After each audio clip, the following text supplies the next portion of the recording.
ძალიან მძიმე კადრები გაავრცელა ანტისაოკუპაციო მოძრაობა მოჩამჩირის პორტიდან, სადაც ძალიან კარგად ჩანს, როგორ გადაადგილდება სამშენებლო ტექნიკა უწყვეტ რეჟიმში, რაც ნიშნავს იმას, რომ საოკუპაციო რეჟიმი აქტიურად აწარმოებს ოჩამჩირის პორტის აღდგენის სამუშაოებს და დიდი ალბათობით პორტის აღდგენითი სამუშაოები ძალიან მალე მიმდინარე წელს დასრულდება. ანტისაოკუპაციო მოძრაობამ გაავრცელა დრონის კადრები და ზეთხედით ძალიან კარგად აღიქმება სამშენებლო ტექნიკის გადაადგილება. ტექნიკა არ ჩერდება ფაქტობრივად და ყოველდღიურ რეჟიმში უწყვეტად მუშაობენ რუსები, რათა დროულად აღდგეს ოჩამჩირის პორტი. ეს კადრები ანტისაოკუპაციო მოძრაობას თავად აფხაზეთიდან მიაწოდეს და მოქალაქეები, იქ მცხოვრები ადამიანები არიან შეშფოთებულები, რადგან ეს ტერიტორია და დროებით ოკუპირებული აფხაზეთი შესაძლოა რუსეთისთვის გახდეს პოლიგონი. ეს კადრები ადასტურებს ერთ რამეს, რომ დიდი ალბათობით ოჩამჩირის პორტი მალე მიიღებს რუსეთის სამხედრო გემებს, მას შემდეგ რაც დასრულდება ოჩამჩირის პორტის აღდგენითი სამუშაოები.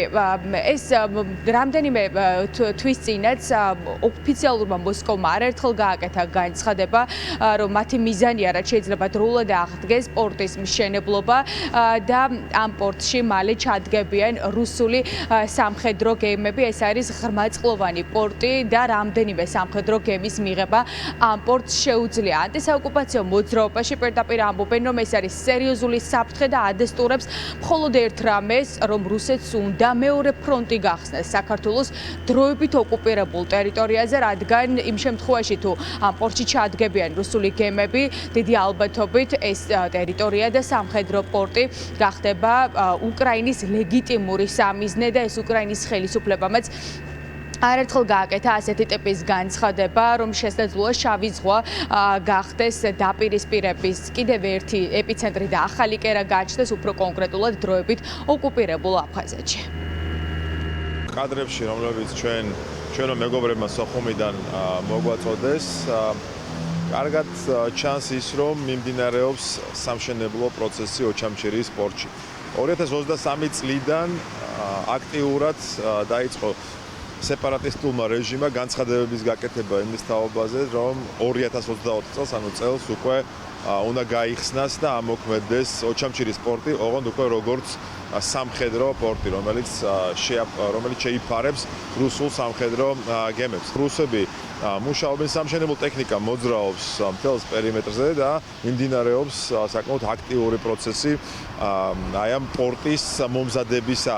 ასევე ჩანს ის, რომ პორტში რაღაც გემები არის. მართალია ამ შემთხვევაში სამხედრო დანიშნულების გემებს ჩვენ ვერ ხედავთ, გარდა საპატრულო კატარღებისა, რომლებიც რუსულ საოკუპაციო ბაზაზე არიან განლაგებულები, მაგრამ ფაქტის სახეზეა აქტიური მზადება მიმდინარეობს. ცალსახა არის ის, რომ რუსეთი ამით შეეცდება საქართველოს ჩაითრიოს ომში. ასე რომ არ უნდა გაგვიკვირდეს, რომ უკრაინულმა საზღვაო დრონები იქნება ეს თუ რაკეტები მიაღწევენ რუსულ გემებს ოჩამჩირის პორტში. პორტში აღდგენითი პროცესი მიმდინარეობს და ეს შეიძლება რა თქმა უნდა უკრაინის წინააღმდეგ გამოიყენოს და ეს გახდეს რა თქმა უნდა უკრაინისთვის სამიზნედ.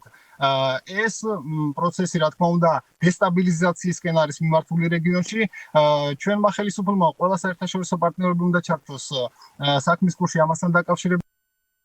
პუტინის რეჟიმი ახლა ცდილობს, რომ საქართველოს დროებით ოკუპირებული ტერიტორიები გამოიყენოს საკუთარი ინტერესების სასარგებლოდ, მოაწყოს სამხედრო, ასე ვთქვათ, პორტი ამ ტერიტორიაზე და ეს ტერიტორია გახდეს პოლიგონი, ფაქტობრივად პოლიგონი. ამ დროს რას აკეთებს საქართველოს ხელისუფლება მართველი გუნდისგან? ჩვენ გვესმის მხოლოდ ის, რომ ეს არის დროებით ოკუპირებული ტერიტორია და ამ ტერიტორიაზე მათ მოქმედების შესაძლებლობა არ აქვთ, თუმცა ანტისაოკუპაციო მოძრაობა ამბობენ, რომ საქართველოს ხელისუფლებამ უნდა გამოიყენოს ყველა საერთაშორისო პლატფორმა, რათა ჩვენი დასავლელი პარტნიორები ჩააყენოს საქმის კურსში, რომ აქტიურად მიმდინარეობს დესტაბილიზაციის მცდელობა საქართველოს დროებით ოკუპირებულ ტერიტორიებზე და საერთაშორისო პლატფორმის ფორმატში ჩვენმა დასავლელმა პარტნიორებმა მოუწოდოს საოკუპაციო რეჟიმს, რომ შეწყვიტოს სამხედრო პორტის მშენებლობა ოკუპირებულ აფხაზეთში.